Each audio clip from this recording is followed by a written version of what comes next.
Welcome to the Natural Science Collections Facility. Our friends call us the NSCF, so please feel free to do so too. The NSCF is a network with partner institutions scattered all over South Africa. Hence, we are a virtual facility with a very real-world impact. These 16 institutions house a variety of natural science collections, which includes plant and fungi specimens at herbaria, insects, mammals, birds and reptiles, fossils, skins, skeletons and skulls at museums. These collections form part of South Africa's scientific heritage, assembled piece by piece over 200 years, and represent life on Earth since its origins. The NSCF aims to ensure that they are available for use by researchers and communities alike. For the first time, we're putting the outputs and the use of collections, we're integrating the data across the 16 institutions that are participating in the NSCF, working as a collective and pulling all the stories together to present a very powerful story about why these collections are so important. We do this by helping to develop well-curated and accessible collections, upgraded, expanded, and openly accessible specimen databases, an online virtual museum, accurate identification of biological specimens, and an increased understanding of the value of collections to society.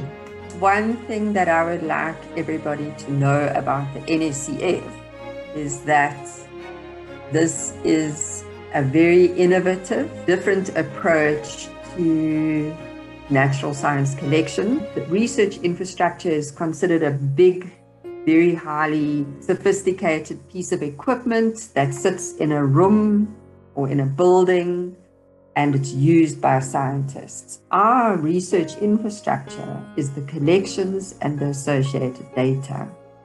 It's scattered across 16 institutions. It's ancient, it's not highly sophisticated modern technology, but it's critical research infrastructure, and we have to work to promote that concept. So it's not just about having a piece of equipment, it's about changing perceptions, cultures, ways of working, ways of doing things. To secure collections, appropriate research equipment and facilities are required. This is why part of our budget goes to sponsoring partner institutions with equipment like SEM, microscopes, X-ray machines, cameras, and so on.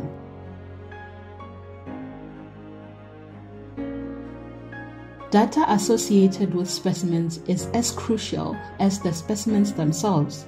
Central to the purpose of the NSCF is digitizing specimen collections and mobilizing specimen records on the internet for wider access by the South African and global research communities. Handling specimens causes wear and tear, and museums often do not loan out their type specimens. Therefore, by photographing type specimens and providing those images online, they can be more easily accessed and used. Damage to the specimens is prevented, and the images can serve as a form of insurance against the loss or destruction of the specimen. These collections are irreplaceable. So if they're lost, you can't build a new collection going back, because many of the places where these specimens were collected no longer exist. They've been built over or destroyed in some other way. They are completely irreplaceable, and they're completely essential for documenting the biodiversity in our country. Many collections have backlogs of unprocessed specimens that need to be incorporated into the main collection. These specimen backlogs require sorting, preparation, identification, and labeling of specimens and data capture into the main collections database.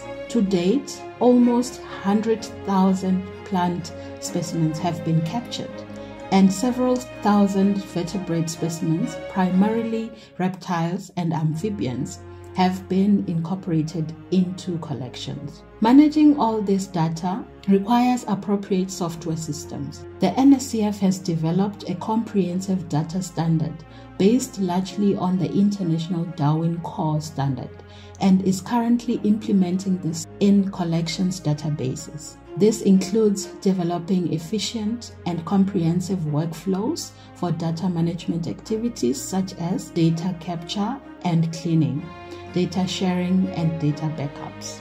The end goal of all the digitization work in the collections is to provide specimen records and images online from a single portal, which would be a virtual museum. That way, they galvanize the collections community in South Africa around open data sharing and improved curation of their digital resources, and may be used by researchers and applied disciplines to solve problems that are important to society and help ensure that all South Africans are able to access our scientific heritage. It doesn't mean you can throw away the physical specimens. It just means that now the whole world can actually have access to your collections. And so that hopefully will increase the use of the collections and the data, and it will also increase the ability of anybody, no matter who they are, as long as they've got an internet connection, to see and to explore these incredible collections. That will help us to explain to everybody, whether it's a decision maker, a funding agency, school children, that we've got these collections and how they've been used and how they could be used.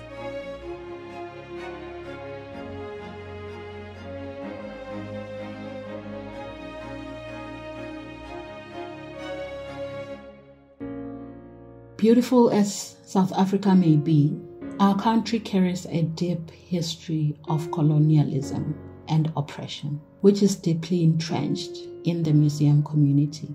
These colonial legacies have shaped museum cultures and practices, and even the buildings, and are still alive today.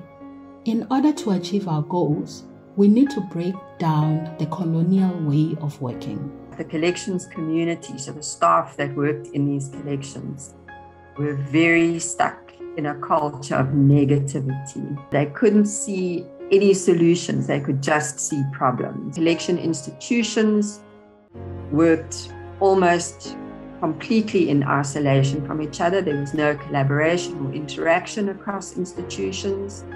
And even within institutions, the different collections, the staff there didn't interact with each other. So it was very isolated and very fragmented. We can help each other to solve these problems. We can support each other. We can lobby and we can find solutions together. Therefore, building the NSCF network is crucial. We do this through a WhatsApp group that helps everyone in the network keep in contact. A forum where institutions and individuals come together to share knowledge, and an organizational development journey where transformation professionals guide the hub in exploring values of open access, collaboration, relevance, and translational research that serves society. So I think the highlights of the project, there've been many. The one would be the forum. It was a really exciting event because it wasn't a traditional conference. It was something we used very different approach. We focused a lot on discussing and thinking about the challenges and the solutions and having difficult conversations about discrimination and exclusion.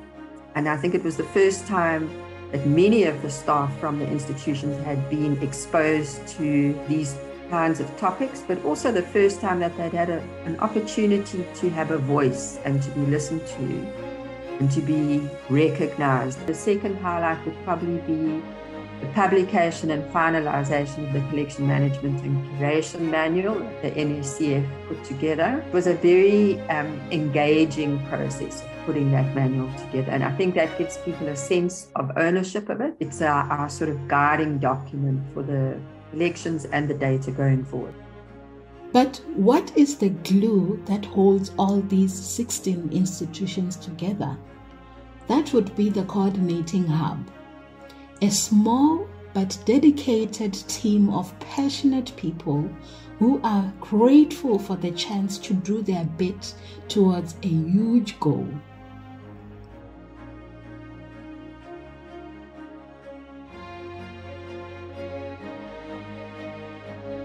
We asked a few people to share their perspective of the NSCF.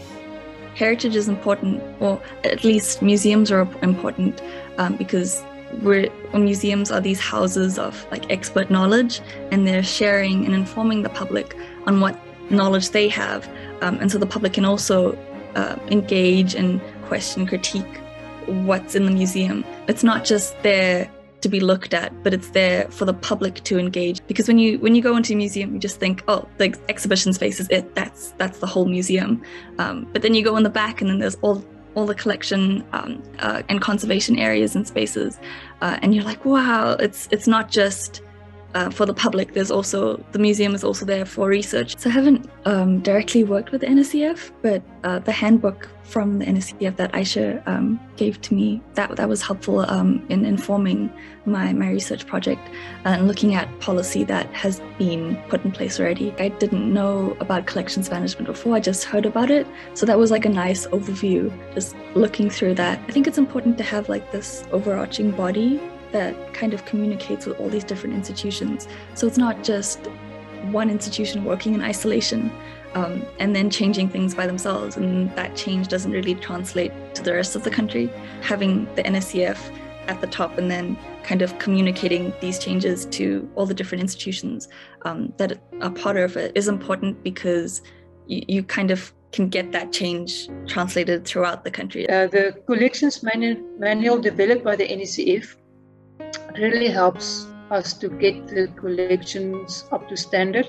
The webinars that we have every month is really excellent, just to help us work through it step by step.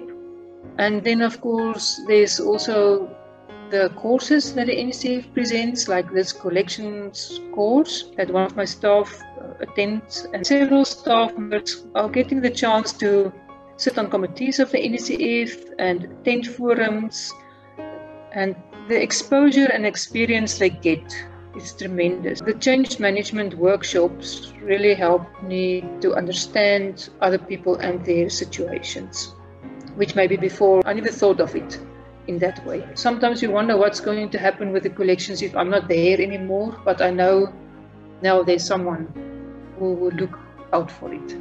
The NSCF gave me a voice. I realized that my voice mattered. My first impression of the NSCF was that of an inclusive framework. Whenever I think about the NSCF, I think the word inclusivity springs. It was for the people, for everyone that work in natural science collections. One of the things that were thrilled to us in almost all the sessions was to understand that we come to the process as leaders. That gave us a confidence to speak and make contributions. My involvement in the NSCF gave me a new sense of purpose and a renewed determination to aspire for more in life and in my career. I managed to complete my MSc, passed with distinction, and thereafter got this role as collections manager. SIAB is grateful to be part of the network. When you discover how ancient some of the specimens are in the herbarium, you can actually understand why they are still in such good quality, because the staff members are very dedicated and they're very meticulous. The NSCF, by protecting the natural collections, I feel that they are also protecting research studies that we might not know of yet, but we will discover in the future. With my pollen research, I can collect pollen from a single herbarium specimen, and I can do alpha taxonomy on the pollen morphology, but that can also be used in evolutionary studies. It can be used for phylogenetic and systematic studies. It can be applied in forensic science, melissopalenology, even medicine. One herbarium specimen holds the key to quite a variety of research projects that are available. But What has been the impact of all this work? What has it all been for? And where do we go from here? For our country, we have such a diverse flora and one that is part of the floral kingdoms recognized across the world. For us not to be having good collections and maintaining our flora, our botanical collections at least, but also obviously the zoological ones, would be a crime. Collections are crucial because they provide a wide variety of specimens from a range of distributions. We could not do the work that we do without them. It's extremely valuable. To the taxonomy, a herbarium specimen is, the PCR sequencer for the molecular biologists. They are the bread and butter, and without them, we cannot do the work.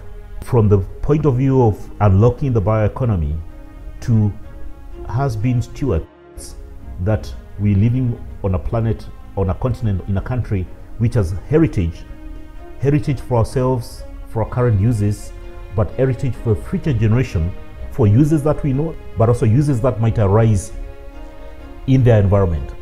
Then we need to safeguard it. And the only way we can safeguard it is by strengthening the collections and the facilities that we have to respond to that. As a researcher, I would say, for a biodiversity-rich country as South Africa, and as continent of Africa actually, for us to fully realize the value of our heritage, we need to know what we have. Natural science collection facilities are that place that happens.